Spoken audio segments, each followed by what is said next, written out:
In the one day since President Joe Biden attended Queen Elizabeth II's funeral in London on Monday, much has been made of him being seated far from the front row at Westminster Abbey. With 2,200 guests at the Abbey, the president, who was accompanied by the First Lady, Jill Biden, was among the approximately 500 people invited who were overseas heads of state or foreign dignitaries. The regal ceremony saw the Bidens settling into pew seats some 14 rows from the front, directly behind Polish leader Andrzej Duda and 1 row ahead of Czech Republic Prime Minister Petr Fiala. Ignacio Cassis, the president of Switzerland, was seated to the left of the First Lady. Former President Donald Trump, who was defeated by Biden in his bid for a second term in November 2020, used the optics to take a swipe at the U.S. leader. Taking to his Truth Social platform, Trump shared a photo of the mourners at the funeral, highlighting the seating occupied by Biden, while also suggesting that he would have been placed more prominently if he were still president. "This is what's happened to America in just 2 short years. No respect," Trump wrote. However, a good time for our president to get to know the leaders of certain third world countries. "If I were president, they wouldn't have sat me back there, and our country would be much different than it is right now." Eyebrows were also raised on Twitter, where conservative commentator Meghan McCain questioned Biden's far from prominent seating. Former The View panelist McCain tweeted, "Just curious why our president and First Lady were basically in the nosebleed section of the Queen's funeral." McCain's tweet was met with a flood of derision, with a number of other Twitter users explaining that Biden's seating was all down to protocol. Biden's seating at Queen's funeral explained according to British newspaper The Telegraph, the leader of the U.S., whoever they would have been at the time of the Queen's death, would have been seated in the same fashion, with members of the royal family, past and present UK prime ministers, and Commonwealth leaders taking precedent.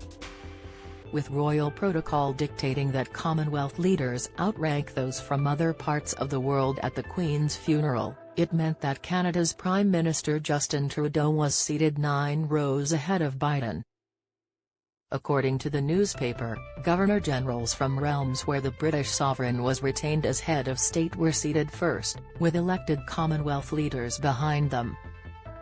In accordance with protocol, the Governors-General of the realms that retain the monarch as their head of state, were seated first with elected Commonwealth leaders behind them. This meant that leaders of such countries as Australia, New Zealand, Papua New Guinea, and the Caribbean islands Jamaica, St. Lucia, and St. Vincent and the Grenadines were included among those who would have been seated ahead of the U.S. president. Despite the seating position, Biden was allowed one major privilege, as he was granted permission to arrive at the service in the presidential armored limousine, dubbed the Beast, which had been flown over from the U.S. for the brief visit. This stood in contrast to the several other world leaders in attendance, who were seen traveling together by bus to the ceremony for security reasons. French President Emmanuel Macron was also given permission to arrive in his own car. Biden arrived at Westminster Abbey outside of the 20-minute window, 9:35 a.m. to 9:55 a.m. reserved for the filing in of world leaders. The president and his wife were seen making their way into the Abbey just after 10 a.m., less than an hour before the funeral's tightly scheduled 11 a.m. start. Video footage was shared of the presidential car stuck in traffic en route to the funeral. The Bidens returned to the U.S. just hours after the service concluded in London. While Trump wasn't invited to attend Monday's funeral, he was invited to a separate memorial service in Washington, D.C., on Wednesday, alongside fellow living former presidents Barack Obama, George W. Bush, Bill Clinton, and Jimmy Carter. None of the former presidents had confirmed their attendance as of Monday evening.